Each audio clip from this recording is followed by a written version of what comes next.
Ito po yung pag-usapan natin mga kapatid sa umaga pong ito na Satan must have blessing. Naniniwala ba kayo mga kapatid? Na si Satanas po ay nagbibigay blessing sa atin?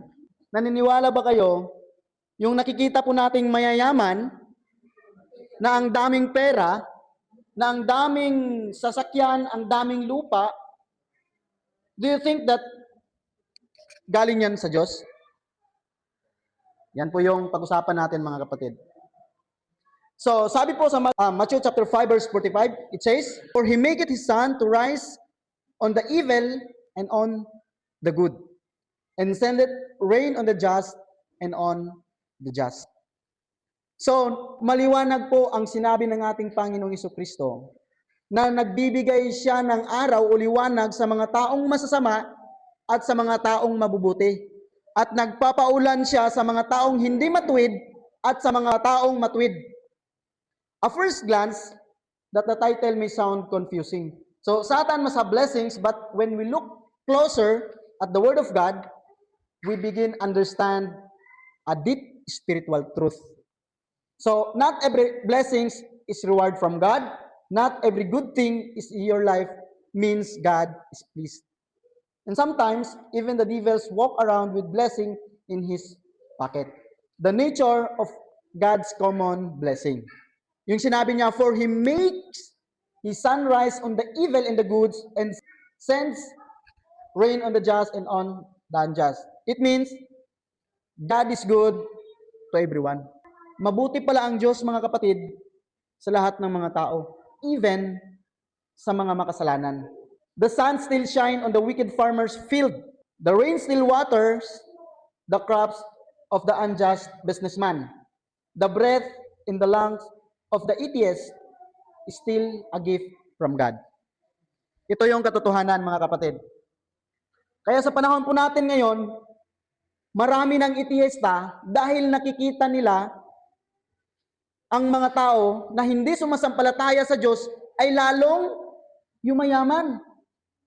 Yan po mga kapatid, bakit maraming hindi naniniwala sa Diyos? At isa din sa mga rason bakit ang taong hindi naniniwala sa Diyos, kung ikaw ay Kristiyano, bakit ka mahirap? Kung ikaw ay totoong sumasampalataya sa Diyos, bakit ka mahirap? They are comparing, just like businessman or mga taong mayayaman, na hindi nagsasamba sa Diyos, pero lalong yumayaman. Totoo yan. Iilan lang sa mga Kristiyano, mga kapatid, ang mayayaman. Mas maraming mayayaman na hindi sumasampalataya sa Diyos. That the nature of God's common blessing. Dapat maintindihan po natin yan. Palagi akong nagsisimba. Bakit wala akong bigas? Bakit hindi pinuprovide ng Diyos? Diba? Bakit nahihirapan pa rin ako? Yan. Di katulad sa kapitbahay namin na hindi nagsisimba, pero bakit maraming pera? Yan po. Yan yung mga comparison, mga kapatid. Intindihin natin yung verse para hindi po tayo malito. Pangalawa, Satan uses blessings as a bait.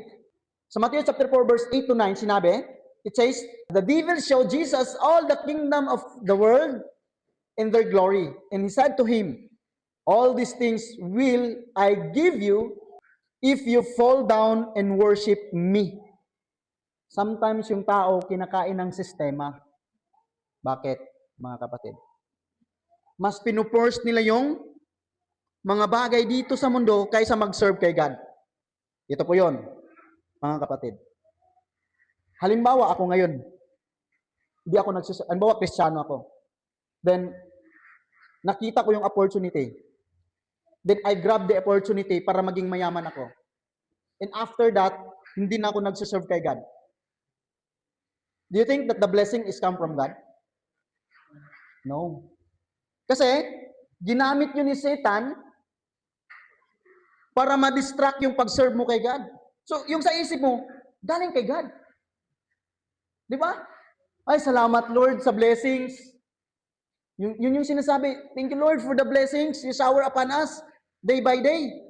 Pero hindi ka nagsiserve kay God. Do you think that He is come from God? Di ba? Mga kapatid?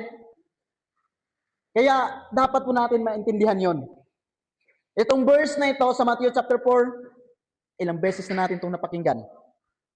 But the real meaning is hindi pa natin masyado nauunawaan.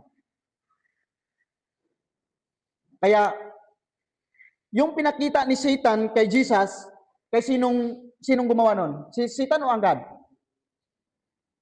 Si God. Pero ginamit ni Satan yung ginawa ng Diyos para mag-worship si Jesus sa kay Satan. Yung nakikita natin, galing yan sa Diyos. Yung sa atin ngayon, galing yan sa Diyos. Pero, mga kapatid, hindi natin alam. Baka pain pala yun ni Satan para makalimutan natin si God. Don't miss that. The devil offered Jesus a blessing. He offered Jesus' kingdom without cross. He offers people today riches without righteousness. Ito yung sabi ko kanina, na maraming taong mayayaman ngayon na hindi matuwid sa harapan ng Diyos. Bakit? Dahil yung pera nila galing sa kurap. Yung pera nila galing sa pagsugal. Yung pera nila galing sa panluloko. Galing sa scam. Kaya maraming yung mayaman ngayon na hindi matuwid sa harapan ng Diyos. He offers influence without integrity. He offers pleasure without peace. But the word says, in 2 Corinthians chapter 11, verse 14, it says, Satan himself is transformed into an angel of light. Hindi natin alam. Akala natin sa Diyos yun. Mga kapatid, yung mga offer na yun, yun pala yung pain ni Satan. Kasi makapangyarihan din si Satan, mga kapatid. Diba? He transformed into an angel. Kaya mag-ingat tayo. Kasi hindi natin alam. Ulitin ko, yung mga offer sa atin ngayon, baka pain yan ni Satan para hindi tayo makapag-serve kay God. Kaya maraming mga Kristiyano ngayon na nawawala because of the opportunity. Because of that opportunity, they grab and hindi na sila nagsiserve kay God. Pangatlo, don't be fooled by favor. Ito yun mga kapatid. Maraming Kristiyano na ganito. Psalms chapter 73 verse 2 to 3, sinabi niya, For as for me, my feet had almost stumbled, my step hard nearly slipped, for I was envious of the arrogant when I saw the prosperity. Yun yung sinabi ng sa Psalms. Malapit siyang ma-stumble kasi sinabi niya, for I was envious, inggit siya sa mga taong nakikita niya na they are prospered, they are wealth, rich. Kaya po mga kapatid, huwag po tayong mainggit. Kaya mag-ingat po tayo. Gawin po natin inspirasyon yon. Pero hindi natin kalimutan yung Diyos. Kasi yung iba, ginawa nilang inspirasyon, yon, wala na, hindi na nagsiserve kay God. Kaya huwag po tayong maging mangmang sa lahat ng mga bagay. Huwag po tayong maging mainggitin sa mga nakikita po natin.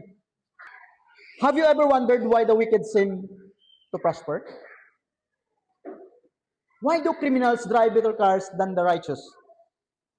Di ba? Tingnan yung mga criminals, mga kapatid. Ang criminal kasi, yung mga taong gumagawa ng masasama, hindi lang pumapatay. Di ba? Ang ganda ng sasakyan nila. Samantalang yung taong matutuwid sa harapan ng Diyos, baktas-baktas lang sa. Why do liars get promote while the honest are ignored? Do you think katong promote is gikan sa Ginoo? Ha? Tungod sa imong kasipsip na promote ka, do you think that is come from God? Ha? Pasaman mga kaigsunan. Tapos maingon para ba, ay salamat Lord na promote gyud ko. Maingon para ba? Thank you Lord na promote ako. Ayaw ng Diyos yon. Don't be fooled by a favor. Why do rebels get followers while the faithful get forgotten? But, yan po yung reality, mga kapatid. Their blessings were only temporary. God sometimes allowed the wicked to prosper so they can hang themselves with the rope of pride. May dalawa pong example dito, mga kapatid. Una, si Pero had wealth. Ano yung nangyari sa kanya? They chased the Israelites na tumawid doon sa Red Sea. Judas had money. Katong gi-receive ni Judas, Kay God to nga blessing? Ha? Di ba? No. Mga kapatid, no. What will happen? Nagbigti siya. So Satan had position in heaven, then was cast down like lightning. Even the enemy can enjoy a blessing for a moment. Pangapat, true blessings comes from God alone. Ito po yung Proverbs 10:22. The blessings of the Lord make one rich, and He adds no sorrow with it. Some people get rich but lose their soul. Some people rise in power but fall in character. Some people have pleasure but wake up empty. Not everyone opens door is from God. Not every opportunity is divine. Not every blessing is holy. In our conclusion, Satan must have blessings because he uses them to blind the eyes of the people. He walks among the kingdom of the world with borrowed glory. Ginaborrowed lang niya tong gikan sa Ginoo. Gamiton niya para ipakita sa mga tao. Kaya po mag-ingat po tayo mga kapatid. He deceived with temporary treasures. He disguised himself as an angel of light.